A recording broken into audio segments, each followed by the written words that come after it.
Pernah kepikiran nggak sih, semua kemajuan yang kita nikmati sekarang, dari smartphone di genggaman kita, sampai cara kita memahami dunia, itu semua akarnya cuma satu, riset. Tapi, jangan langsung bayangin riset itu cuma buat para ilmuwan di laboratorium. Riset itu, pada dasarnya, adalah cara kita semua menjawab rasa penasaran secara sistematis. Yuk kita bongkar bareng-bareng apa sih sebenarnya riset itu? Kutipan dari John W. Best ini dalam banget ya. Dia bilang riset itu mendorong mundur area ketidaktahuan. Ini intinya, kita sebagai manusia nggak cuma pasrah nerima dunia apa adanya, tapi kita terus-terusan bertanya, mencari, dan menemukan. Nah, proses inilah yang jadi mesin penggerak peradaban kita. Oke, jadi apa sih sebenarnya riset itu? Kedengarannya kayak kata yang berat ya, tapi sebetulnya, kalau kita bedah katanya, konsepnya sederhana banget. Coba deh kita lihat kata research itu sendiri. Ada yang artinya kembali atau lagi, dan search yang artinya mencari. Jadi secara harfiah, riset itu artinya mencari kembali. Bukan cuma sekali lirik terus udah, bukan. Ini tuh proses gali terus, gali lagi, sampai kita benar-benar paham dan yakin sama jawabannya. Nah, kalau kita lihat definisi lengkapnya, ini nih yang bikin semuanya jadi jelas.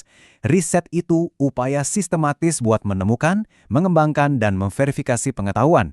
Artinya apa? Artinya kita nggak cuma cari hal-hal baru, tapi juga ngecek ulang pemahaman kita yang lama. Siapa tahu ada yang keliru kan? Inilah cara kita membangun database pengetahuan manusia yang terus-menerus di-update.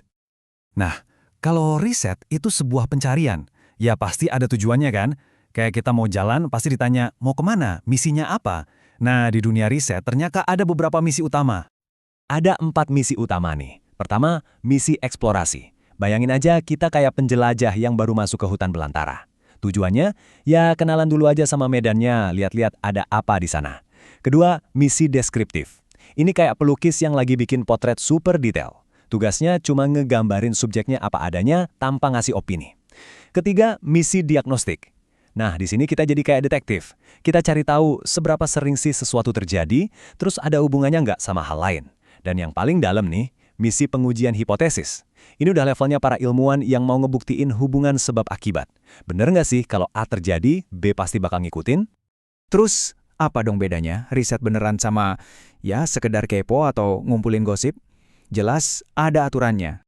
Riset yang beneran bagus itu pertama selalu berangkat dari sebuah masalah, bukan iseng-iseng berhadiah.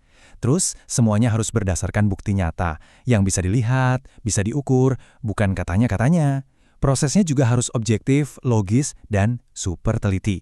Setiap langkah, dari awal ngerancang sampai nyatet data, itu harus bisa dipertanggungjawabkan. Nah, inilah yang ngebedain riset sama sekedar ngumpulin opini. Oke, satu hal penting yang perlu kita tahu, riset itu bukan cuma satu jenis. Anggap aja riset itu kayak kotak perkakas. Isinya ada banyak alat, dan tiap alat punya fungsi yang beda-beda.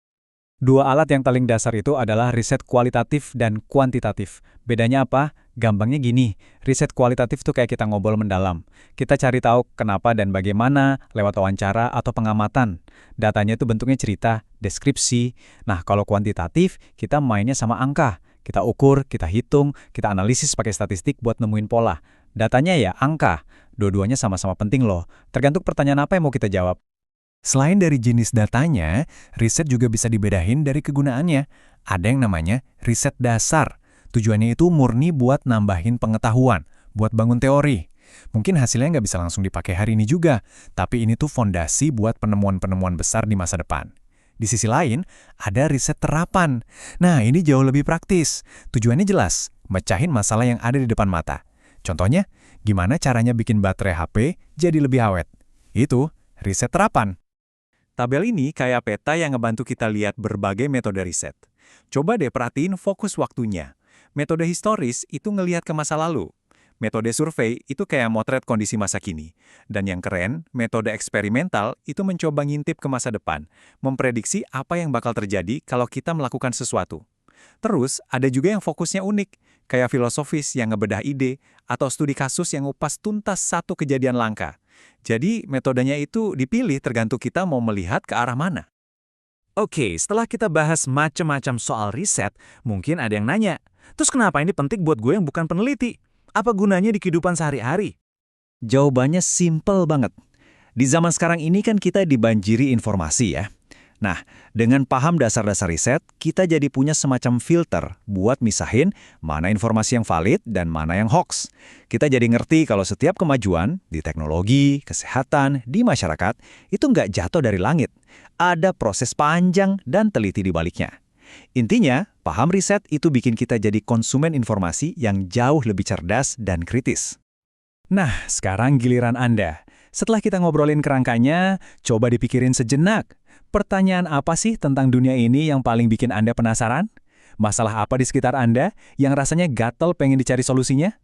Karena jangan lupa, semua penemuan besar di dunia ini mulainya dari satu hal yang sama, rasa ingin tahu. Jadi, apa pertanyaan Anda?